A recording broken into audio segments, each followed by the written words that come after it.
estando vós mortos nos vossos delitos e pecados, nos quais andastes outrora, segundo o curso desse mundo, segundo o príncipe da potestade do ar, do espírito que agora atua nos filhos da desobediência, entre os quais também todos nós andamos outrora, segundo as inclinações da nossa carne, fazendo a vontade da carne e dos pensamentos, e éramos por natureza filhos da ira, como também os demais. Mas Deus, sendo rico em misericórdia, por causa do grande amor com que nos amou, e estando nós mortos em nossos delitos, nos deu vida juntamente com Cristo, pela graça sois salvos. E juntamente com Ele nos ressuscitou e nos fez assentar nos lugares celestiais em Cristo Jesus, para mostrar nos séculos vindouros a suprema riqueza da sua graça, em bondade para conosco em Cristo Jesus. Porque pela graça sois salvos, mediante a fé. E isto não vem de vós, é dom de Deus, não de obras para que ninguém se glorie, pois somos feitura dele, criados em Cristo Jesus para boas obras, as quais Deus de antemão preparou para que andássemos nelas. Até aqui a leitura da palavra de Deus, irmãos. Paulo escreveu essa carta à igreja de Éfeso e outras igrejas ao redor, com o objetivo de confortar o coração dos crentes quanto às notícias que eles tinham recebido da sua prisão. Aqui no capítulo 3, verso 13, você encontra o que seria o motivo pelo qual Paulo teria escrito a carta. Portanto, vos peço que não desfaleçais das minhas tribulações por vós, pois nisso está a vossa glória. As tribulações a que Paulo se refere é a sua prisão na cidade de Roma, acusado pelos judeus e esperando julgamento da parte das autoridades romanas. A notícia da prisão de Paulo, com certeza, poderia ser um motivo de desfalecimento dos seus filhos na fé, particularmente diante do fato de que Paulo era o maior pregador do cristianismo àquela altura, era o seu maior evangelista, era um apóstolo de Jesus Cristo, enviado aos gentios, às nações, além de Israel, para anunciar a graça salvadora de Deus. E como é que então Deus permite que esse homem fique preso? A prisão de Paulo então poderia trazer dúvidas e confusão no coração dos muitos cristãos que deviam ao ouvir o evangelho, a instrumentalidade dele. Ele então resolve escrever essa carta com o objetivo de explicar que a sua prisão, na verdade, ela fazia parte dos planos eternos de Deus. E ele expõe no capítulo 1 como Deus na eternidade planejou a igreja, o Pai planejou, como o Filho veio ao mundo para executar os planos do Pai, e como o Espírito Santo aplicava através do evangelho essas verdades do evangelho ao coração dos eleitos. E Paulo termina o capítulo 1 falando, pedindo, orando a Deus que dê compreensão aos cristãos a respeito desse mistério profundo, a respeito de Cristo, do seu senhorio e da sua igreja.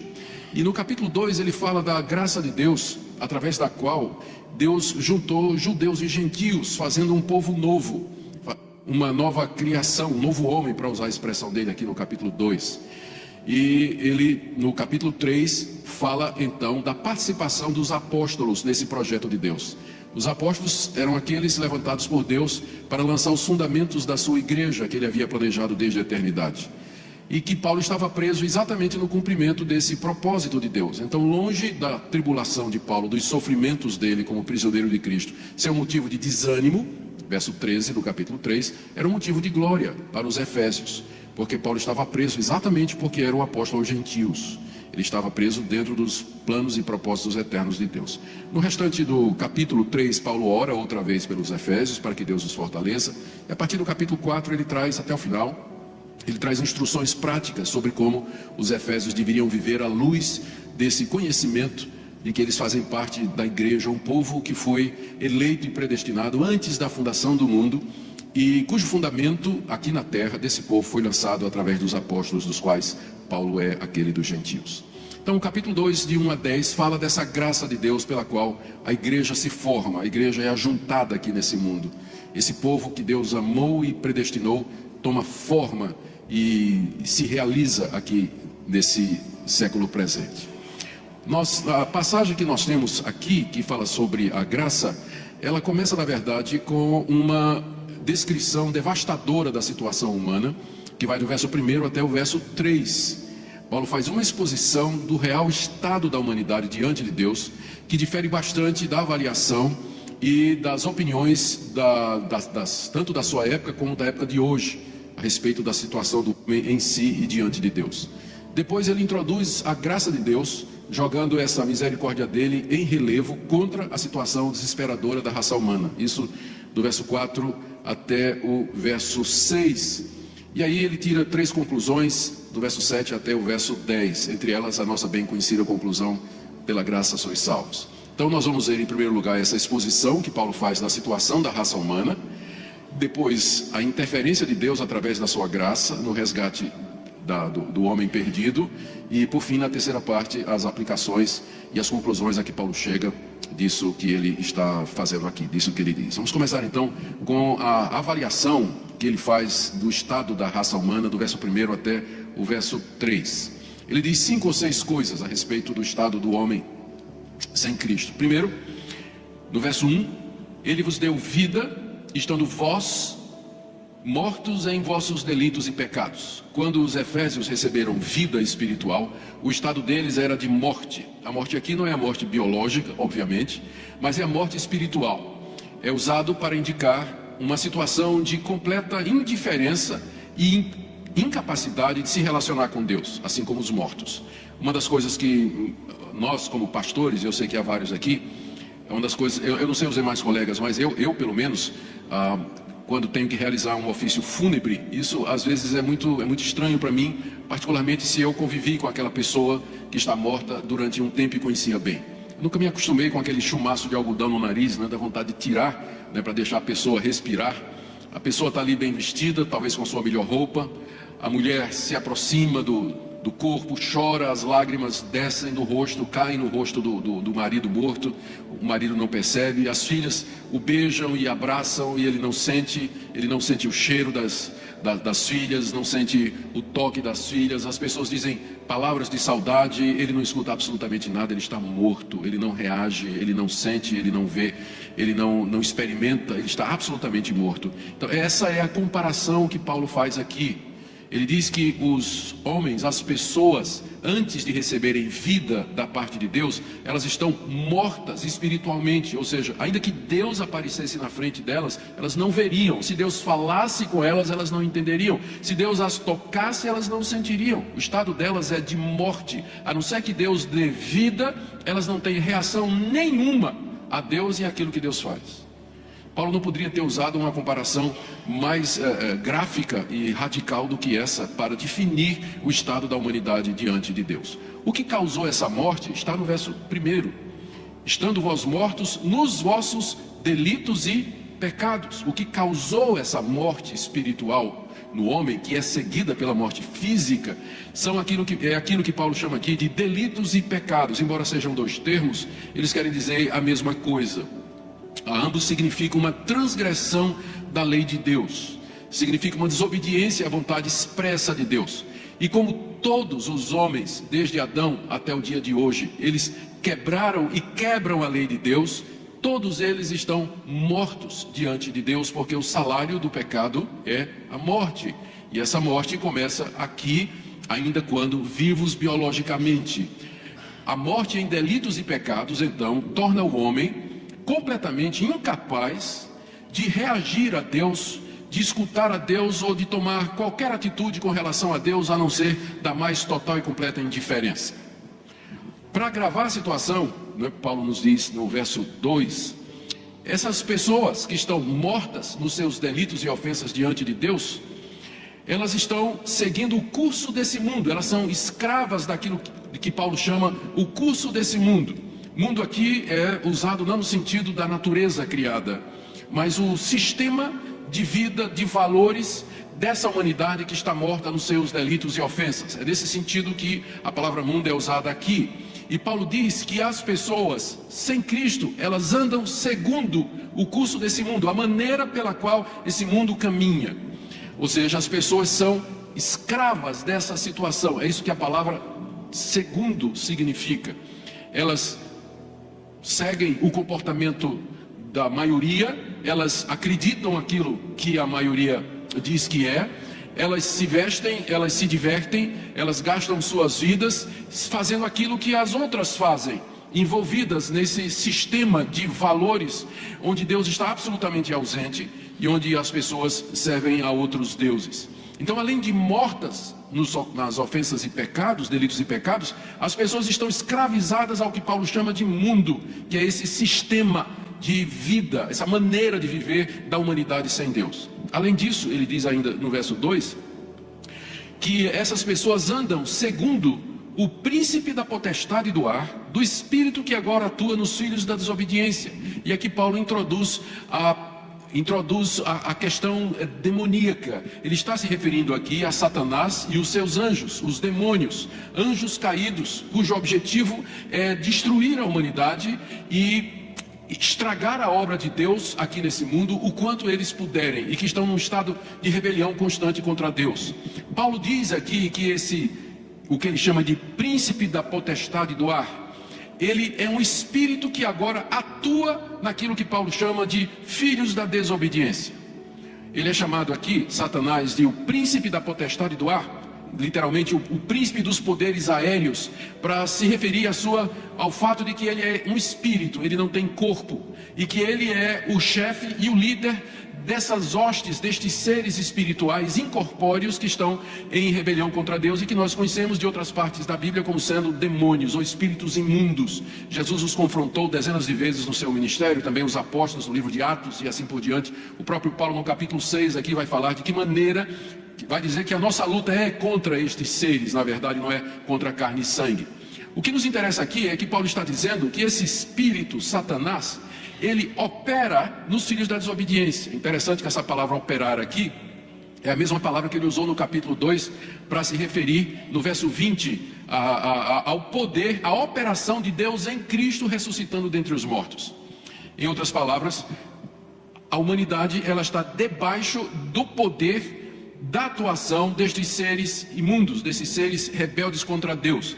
Paulo se refere à humanidade aqui como sendo filhos da desobediência, e essa nos dá a razão pela qual esse espírito atua neles. A humanidade é chamada de filhos da desobediência porque eles descendem do primeiro casal que foi desobediente. O primeiro casal desobedeceu a Deus, e os filhos que vieram depois deles são filhos da desobediência, ou seja, eles herdaram de seus pais a mesma tendência para desobedecer a Deus que os seus pais tiveram, e que nós chamamos em teologia de o pecado original, não é? Somos filhos da desobediência, já nascemos desobedientes, seu filho nasceu desobediente, igual a você é, a sua filha, o seu bebezinho, nasceu desobediente, inclinada ao mal, pelo que você é, e foi a desobediência dos nossos primeiros pais que abriu a porta para que Satanás, que os iludiu, pudesse agir e atuar neles. É o espírito que atua nos filhos da desobediência. Veja a situação: a humanidade está morta em ofensas e pecados, ela anda segundo o curso desse mundo, é escrava desse sistema de valores e de pensamentos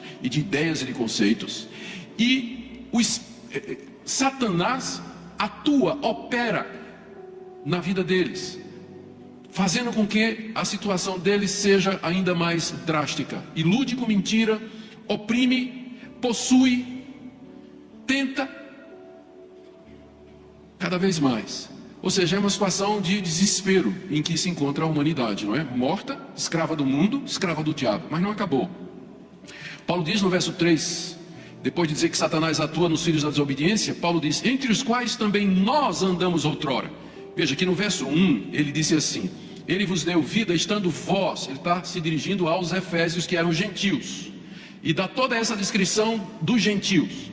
E aí, para não pensar que os judeus estão isentos, ele diz no verso 3, entre os quais também todos nós. Paulo aqui está falando como judeu, não é só os gentios não, mas os judeus também.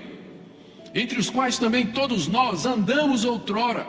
Como? Aí ele acrescenta mais um tipo de escravidão: segundo as inclinações da nossa carne, fazendo a vontade da carne e dos pensamentos. Andamos segundo o curso desse mundo, andamos segundo o príncipe da potestade do ar, e andamos fazendo as inclinações da carne e a vontade da carne e dos pensamentos. O homem não somente está morto, mas ele é escravo do mundo, ele é escravo do diabo, escravo das corrupções do seu próprio coração. Quando Paulo diz aqui que ele também vivia outrora, segundo as inclinações da carne, fazendo a carne, a vontade da carne e dos pensamentos. Carne aqui tem que ser entendido não como tecido que cobre os ossos, mas como a tendência pecaminosa do nosso coração. É chamada de carne porque a primeira tendência nossa é satisfazer os desejos imediatos do corpo. É fome, sede, descanso, lazer, sexo. Então essa é a nossa inclinação natural. E como Deus não é mais o nosso referencial, nós fazemos isso da maneira errada, com as pessoas erradas, no tempo errado. Então, por isso que a palavra carne é usada para se referir à corrupção que existe no nosso coração. Porque a nossa tendência é satisfazer os nossos desejos, como Paulo diz aqui, não é? Segundo as inclinações da nossa carne, fazendo a vontade da carne e dos pensamentos. Ou seja, o homem é escravo dos seus desejos, não somente do mundo e do diabo, mas ele é escravo dos seus desejos. Ele vive para fazer a vontade da carne e dos seus pensamentos. Ele vive para se satisfazer. Ele vive em busca de alegria, ele vive em busca de satisfação, ele vive em busca de prazer, ele vive em busca de poder. Sempre foi assim. A diferença é que hoje se faz tudo isso pela internet, mas sempre houve isso. Sempre os filhos da desobediência viveram segundo as inclinações da sua carne e viveram para satisfazer os desejos dos seus pensamentos. Dê uma olhadinha no mundo ao nosso redor e você verá como isso está claro.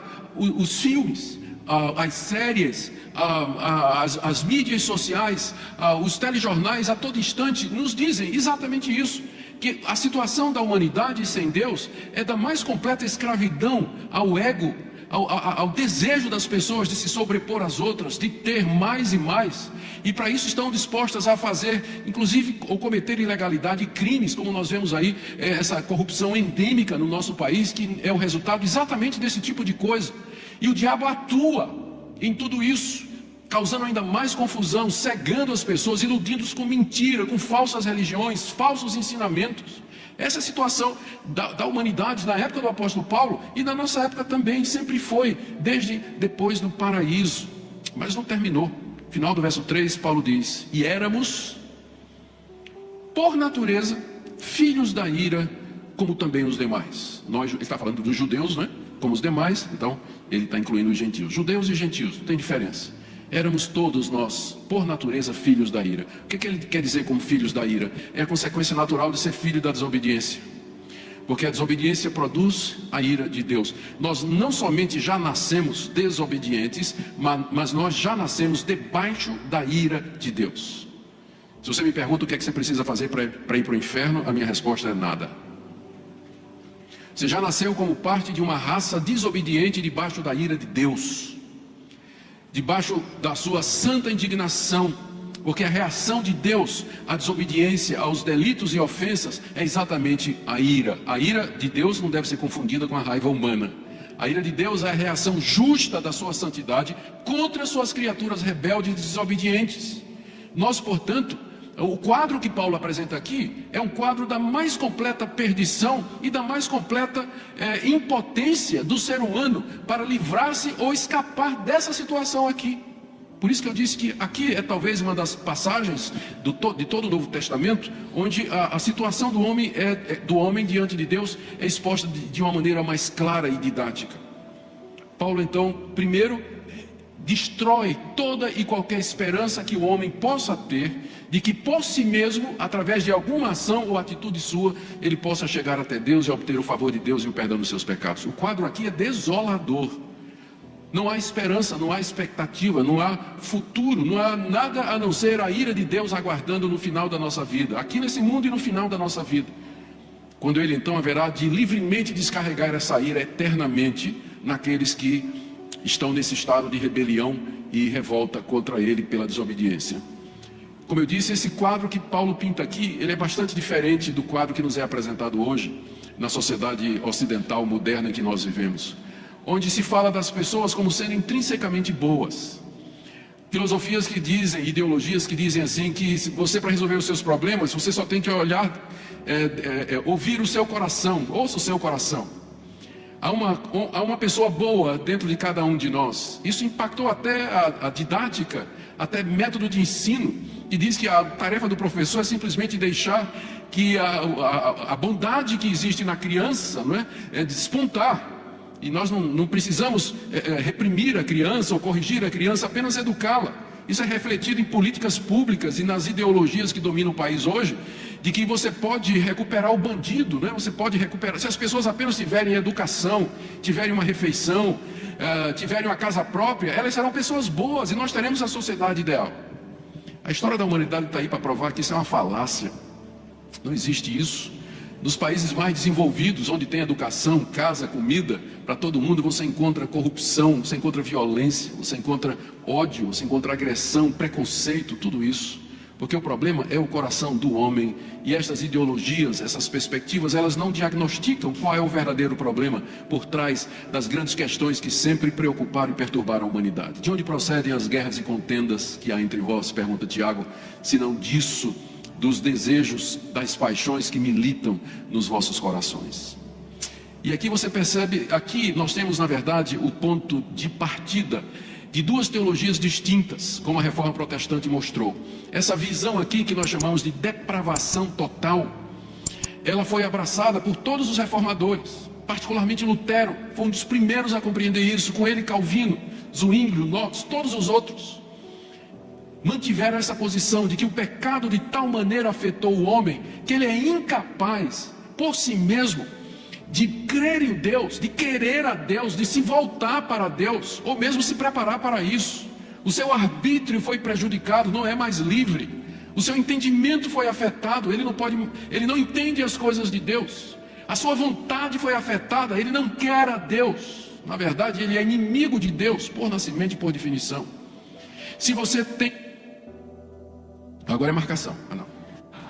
Se você tem uma visão da humanidade menos do que essa daqui, você então estará aberto para aceitar algum tipo de doutrina de salvação que inclua a participação do homem. Isso aqui é o divisor de águas. E você só vai entender salvação pela graça se você entender depravação total. Se você não entender isso, a situação em que o homem se encontra, o quanto o pecado arruinou a raça humana, você não vai entender a doutrina da graça. Porque sempre você vai pensar que você não é tão ruim assim, o homem não está tão destruído assim, que ele não possa de alguma forma participar na salvação, quer seja escolhendo Deus, quer seja tendo ele mesmo fé e assim por diante, ou fazendo obras meritórias diante de Deus. Mas o quadro que nós temos aqui é arrasador. Paulo não deixa aqui nenhuma dúvida da situação em que o homem se encontra, diante de Deus. Se nós parássemos aqui, o quadro é de desolação e de desespero puro, não é? Mas graças a Deus que Paulo continuou. Eu considero que as duas palavras mais importantes aqui dessa passagem são as duas palavras iniciais do verso 4. Mas Deus.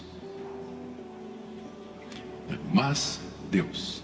Ou seja, diante desse quadro de perdição, de desgraça, de derrota e de impotência, Deus fez alguma coisa. Deus agiu. Ele não tinha que fazer nada. Ele não tinha obrigação absolutamente nenhuma de interferir no estado da humanidade. Se Deus derramasse a sua ira sobre toda a humanidade, sobre cada membro da raça humana, condenando-os ao sofrimento eterno, ele seria absolutamente justo. Ele não estaria cometendo injustiça nenhuma com a raça humana, se deixasse que a raça humana continuasse seu curso e finalmente encontrasse seu destino no lago que arde com fogo e enxofre. Deus ainda assim seria justo. Ele não tem nenhuma obrigação de salvar qualquer um de nós desse estado em que nós nos encontramos, porque nós nos metemos aqui pela nossa própria falta, por nossa própria responsabilidade. A Bíblia é muito clara quando ela atribui a perdição do homem ao próprio homem. O homem é responsável pelo seu estado de corrupção e perdição. Mas esse Deus, diz o apóstolo Paulo, ele fez alguma coisa. Ele interferiu nessa situação por alguns motivos que Paulo enuncia no verso 4. Primeiro, Deus sendo rico em misericórdia. Deus é justo, mas ele também é misericordioso. Misericórdia é a capacidade de Deus de tratar pessoas de um modo que elas não merecem. Particularmente no caso da humanidade perdida, é a capacidade de Deus de nos tratar de uma forma que nós não merecemos. Nós merecemos a condenação. Por isso você tenha cuidado quando você faz aquela oração: Deus, me dá o que é meu. Tem pastor que ensina a igreja assim: olha, Deus, restitui, dá o que eu tenho direito. Faça isso não, porque o chão vai abrir e você vai descer de cabeça para baixo o fogo do inferno, tá? Misericórdia é exatamente Deus não nos dar o que nós merecemos e nos dar alguma coisa que nós não merecemos. Ou seja, Ele não nos trata conforme os nossos pecados merecem. Por quê? Porque Ele não somente é misericordioso, diz Paulo, mas Ele é rico em misericórdia. A sua misericórdia é como um tesouro que não se pode mensurar, do qual Deus saca e investe na vida de cada pecador conforme Ele deseja. E esse tesouro de misericórdia não se exaure, ele não termina. E Ele misericordiosamente olha para nós. Essa é a primeira causa pela qual tem essa expressão aí, mas Deus.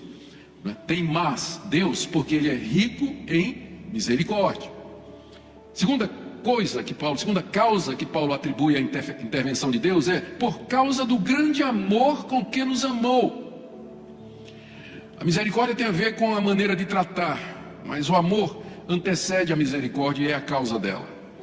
O amor a que Paulo se refere aqui não é o amor geral de Deus como Criador pela sua criação, porque é um sentido em que Deus ama a todos, porque são todos obra das suas mãos. Ele fez a humanidade, Ele fez as criaturas, os anjos, Ele fez os animais, Ele fez a própria natureza. Então, como Criador benevolente, Deus, pelo amor que Ele tem, Ele cuida dessa criação através da sua providência. Ele, pela sua graça, que nós chamamos de graça comum, abençoa até aquelas pessoas rebeldes e ateias e imorais e no estado de revolta contra Deus. Assim Deus faz com que a chuva caia no quintal dos justos e injustos, e o seu sol se levanta para quem teme a Deus e para quem não teme. Respiram o mesmo ar, tem saúde, tem prosperidade. Então há um amor de Deus pela humanidade. Mas não é esse amor que Paulo está falando aqui, porque se Deus amasse todo o mundo do jeito que Paulo está falando aqui, Ele teria salvo o mundo todo se quisesse. Mas esse grande amor com que nos amou é o amor eletivo de Deus, é o amor salvador de Deus, designado somente para aqueles que Ele na eternidade separou, elegeu e predestinou para ser o seu povo. Eu vou falar disso quando fizer uma exposição de Efésios capítulo 1, creio que depois da manhã, quando falarmos sobre a glória de Deus. Paulo já tinha tratado disso antes, no capítulo 1. Então Deus nos amou com um grande amor. Amou quem? Esses que Ele quis salvar. Amou com um amor muito grande e, tirando dos tesouros da sua misericórdia, Ele então veio em salvamento e em salvação desses que Ele amou de entre a humanidade perdida e condenada com justiça. E Ele fez isso, verso 5. Estando nós, Paulo está dizendo que esse amor é por nós, não? Estando nós mortos em nossos delitos. Quando nós estávamos mortos, naquela situação descrita aqui do verso 1 a 3. Não era quando nós estávamos bonzinhos, estávamos moralmente preparados ou merecedores. Não, mas quando nós estávamos mortos, escravos, desobedientes, debaixo da sua ira, Deus então vos deu vida juntamente com Cristo. E juntamente com Ele nos ressuscitou e nos fez assentar nos lugares celestiais em Cristo Jesus. São três coisas que Paulo diz aqui, que Deus fez quando Ele, movido pelo grande amor com que nos amou e usando da sua rica misericórdia, interferiu na nossa situação. São três coisas. Primeiro, Ele deu vida. E se você prestar atenção, essas três coisas são o reverso de tudo o que Paulo disse antes. Ele primeiro deu vida quando nós estávamos mortos, que foi a descrição que Paulo fez de nós no verso 1 desse capítulo. Em seguida, verso 6, Ele nos ressuscitou com Cristo. A ressurreição significa a libertação da escravidão do pecado e da morte. Antes nós éramos escravos do mundo, do pecado e do diabo, mas agora livres, ressurretos em Cristo. E nos fez assentar nos lugares celestiais em Cristo Jesus. Paulo, a linguagem aqui é tirada da corte, daquele tempo, da corte do rei. O rei sentava-se no trono e à sua direita sentava-se o príncipe herdeiro. Lugar de honra, lugar de destaque, de privilégio, de glória. Paulo está dizendo aqui que em Cristo Jesus, Deus nos fez assentar nos lugares celestiais, onde Cristo está assentado, que é à direita de Deus. Qual era a nossa situação antes? Éramos filhos da desobediência e filhos da ira. Mas em Cristo Jesus, Deus agora nos faz seus filhos e nos faz assentar à sua direita, juntamente com o herdeiro de todas as coisas. Ou seja, você vê como Deus reverteu toda a situação que Paulo descreve aqui no capítulo 1 a 3. Mortos, agora vivos.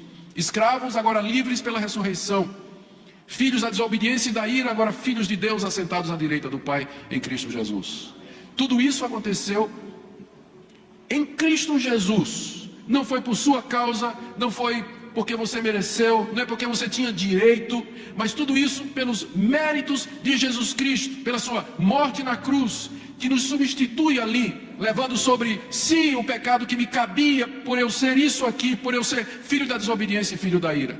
No seu Filho, então, Deus, por conta do seu muito amor, Ele salva pecadores da justa condenação que eles merecem. Conclusão, por que Deus fez isso? Paulo diz no verso 7: para mostrar nos séculos vindouros a suprema riqueza da sua graça em bondade para conosco em Cristo Jesus. Aqui está a razão pela qual ultimamente Deus fez todas essas coisas. Paulo já tinha dito que Deus fez isso por conta do seu muito amor e da sua misericórdia, mas há uma razão que é superior a essa. E a razão última é que Deus faz todas as coisas para a sua glória. Ele faz tudo para a sua glória. E Ele fez isso, Ele interferiu e salvou um povo para si, para mostrar nos séculos vindouros. Existe ainda novas páginas da história a serem viradas, ainda há um futuro, ainda há séculos que virão. Paulo está se referindo aqui ao novo céu e a nova terra, a vida eterna, a eternidade que se aproxima, é chamada de séculos vindouros. Paulo diz aqui que Deus fez isso para que nos séculos vindouros, na eternidade, ficasse claro, Deus mostrasse a suprema riqueza da sua graça em bondade para conosco em Cristo Jesus. Ou seja, para que a humanidade toda, anjos e homens, toda a criação veja quão bom Deus é. Para que toda a criação se admire e se maravilhe da bondade de Deus, que quis salvar pecadores indignos, condenados ao inferno. É por isso que Ele fez isso. E essa é a resposta padrão que a gente dá quando as pessoas perguntam: mas Deus, quando criou Adão e Eva, não sabia que eles iam cair? Por que Deus colocou a árvore no jardim se Ele já sabia o que ia acontecer? A Bíblia só dá uma resposta para isso. É que Deus fez isso para mostrar no final quão bondoso Ele é. Para a sua própria glória, Deus fez tudo o que existe e decretou tudo o que acontece. Podemos não entender exatamente como funciona a providência de Deus e os mistérios dos seus caminhos, mas uma coisa eu sei: Ele, sendo santo, justo e bom, Ele não cometeria injustiça. Ele não faria coisa alguma que contrariasse a sua santidade. E no final, Deus faz tudo para mostrar a sua glória. Se fosse comigo, seria pecaminoso isso. E a Bíblia considera como pecado você procurar a sua própria glória. Procurar a própria glória é você mostrar-se, às pessoas, e você querer que elas lhe admirem. E você vive para isso. Então, por que isso é pecaminoso? Se eu de repente quiser aparecer aqui como o homem mais bonito de todos, A razão é porque tem 6 bilhões de outros homens no mundo mais bonitos do que eu, mais inteligentes e mais capazes. Mas Deus não tem ninguém que seja igual a Ele. Ele é o único, por isso a razão suprema pela qual Ele faz todas as coisas é para mostrar a sua criação, quem Ele é, a sua glória, a sua majestade, o seu poder e todos os seus atributos. Então é próprio de Deus buscar a sua glória. Essa é a razão pela qual tem mais Deus aqui. Porque no final Deus fez uma conta, e lá no fim Ele recebe toda a glória e tem um povo para si. Essa é a razão de tudo. Paulo conclui então, do verso 8 ao verso 10. Algumas conclusões. Primeira, por quê? Quer dizer, Deus vai mostrar a sua glória. Por quê? Porque pela graça sois salvos. Se não fosse pela graça, Deus não receberia a glória, não é verdade? Se nós participássemos, Deus teria que dividir a glória conosco. Mas exatamente porque é pela graça a glória dele. Porque pela graça sois salvos. Graça é favor imerecido, como nós já vimos. Isso é mediante a fé. A fé é o braço que se estende com a mão vazia e aberta para receber a dádiva do perdão que Deus nos oferece gratuitamente em Cristo Jesus. E Paulo acrescenta: e isto aqui é um pronome relativo que se refere a um antecedente mais próximo na gramática grega. O antecedente mais próximo é a fé. Sois salvos pela graça mediante a fé. E essa fé, isso não vem de vós, nem a fé vem de nós. Por que não vem? Porque nós estamos mortos não creem. Estamos iludidos pelo diabo, cremos na mentira, mas não em Deus. Então a fé é um dom de Deus, e isto não vem de vós, é dom de Deus. É dádiva de Deus para que você possa estender a mão e receber a salvação. Se Deus não lhe desse a graça de crer, tudo isso aqui passaria diante dos seus olhos e você jamais receberia, jamais acolheria no seu coração. Inclusive a fé para crer em Jesus e receber a misericórdia da salvação é dom de Deus. Segunda conclusão de Paulo, portanto, verso 9, não de obras. Obras aqui se refere a qualquer participação humana na redenção. Não vem de obras, não vem de qualquer coisa que eu faça, ou de qualquer merecimento ou mérito meu, não. E isso para que ninguém se glorie. Como eu disse, se houvesse uma participação nossa na salvação, meritória, nós poderíamos nos gloriar diante de Deus. No céu bateria no peito e diria, eu estou aqui porque eu decidi, porque eu escolhi. Mas a visão que a gente tem do céu é outra coisa. Eu vejo anciãos com coroas de ouro se curvando diante do Cordeiro, tirando as coroas e colocando aos pés do Cordeiro, dizendo, até essas coroas que nós temos, elas são recebidas pela tua graça e de direito elas pertencem a ti. Vem de Deus, não de obras para que ninguém se glorie. Última conclusão no verso 10. Pois somos feitura dele. A palavra feitura, poema no grego, e lembra a nossa palavra poema, uma obra de arte. Somos a obra de arte de Deus, feitura dele. Ele nos fez criados em Cristo Jesus, um povo novo. A igreja é criada em Cristo. Se é criada não é por mérito ou merecimento. A criação é um ato soberano do Criador, porque nem criatura existe ainda. Criados em Cristo Jesus. E ele acrescenta, para boas obras. Ué, Paulo, mas você é tão contra boas obras? E por que você está dizendo isso aqui? Aqui eu entendo que Paulo está querendo equilibrar o que ele está dizendo, porque sempre vai ter alguém que vai dizer assim, se não é por obras, se é somente pela graça, então eu posso viver de qualquer maneira e no fim eu serei salvo. Não importa a minha conduta aqui nesse mundo. Paulo aqui lembra que a graça de Deus pela qual nós somos salvos é dada para criar um povo que pratique boas obras. As boas obras, portanto, elas não são a causa da nossa salvação, mas elas são o resultado da nossa salvação pela graça. Lutero tem uma expressão que eu gosto muito, que define bem isso aqui. Ele diz que a lei que pede boas obras, faça isso, não faça isso, não faça isso, a lei nos leva a Cristo para a justificação. Porque eu percebo que eu sou incapaz de praticar obras suficientes ou meritórias que me dariam a salvação. Então a lei que pede boas obras me manda a Cristo para a justificação. E Cristo me manda de volta à lei para a santificação. Ou seja, eu me aproximo de Deus e digo, ajoelhado e em lágrimas, Senhor, eu não merecia. Eu merecia o inferno. Se o Senhor me mandasse para o inferno, o Senhor era absolutamente justo. Não sei por que o Senhor resolveu me salvar. Não sei por que o Senhor me deu a graça de crer e me atraiu. Não sei por que o Senhor me acolheu como filho. O que eu posso fazer para te agradecer? De que maneira eu posso viver nesse mundo para honrar o teu nome? Resposta de Deus. Não terás outros deuses diante de mim. Não farás para ti imagem de escultura. Não tomarás o nome do Senhor teu Deus em vão. Honra teu pai e tua mãe. Não matarás, não adulterarás, não dirás falso testemunho, não cobiçarás a mulher do teu próximo, nem nada do teu próximo. Fomos criados em Cristo Jesus para boas obras, e pasmem, Paulo acrescenta, as quais Deus de antemão preparou, para que andássemos nelas. Até as boas obras que a gente faz depois de crente, foi preparada por Deus. Por isso que o grito da reforma, quando os reformadores entenderam a Bíblia, foi esse: é graça, é misericórdia de Deus, é compaixão de Deus. Isso nos leva a algumas conclusões. Primeira, o sofrimento de tantos crentes evangélicos em igrejas onde a graça não é anunciada, onde é dito para eles que se eles querem ser salvos, eles têm que pagar compromisso, fazer sacrifício, dar o dízimo, obedecer à liderança, permanecer naquela denominação. Eu tenho encontrado muitos e muitos crentes, gente que de fato acreditou em Jesus Cristo, mas que durante 10, 15, 20, 30 anos viveu oprimido em igrejas onde a graça nunca é ensinada, onde passa a ideia de que a salvação depende de você, do seu esforço, da sua dedicação, da sua renúncia e do seu sacrifício. Está infestado isso hoje, um falso evangelho, no meio dessas igrejas, onde a graça não é pregada, produzindo crentes culpados, carregados de culpa, levando fardo, incertos se serão salvos ou não. E nós temos que anunciar esse evangelho. É isso que o Brasil precisa ouvir. O Brasil evangélico precisa ouvir isso, porque existe um falso evangelho lá fora, especialmente a teologia da prosperidade.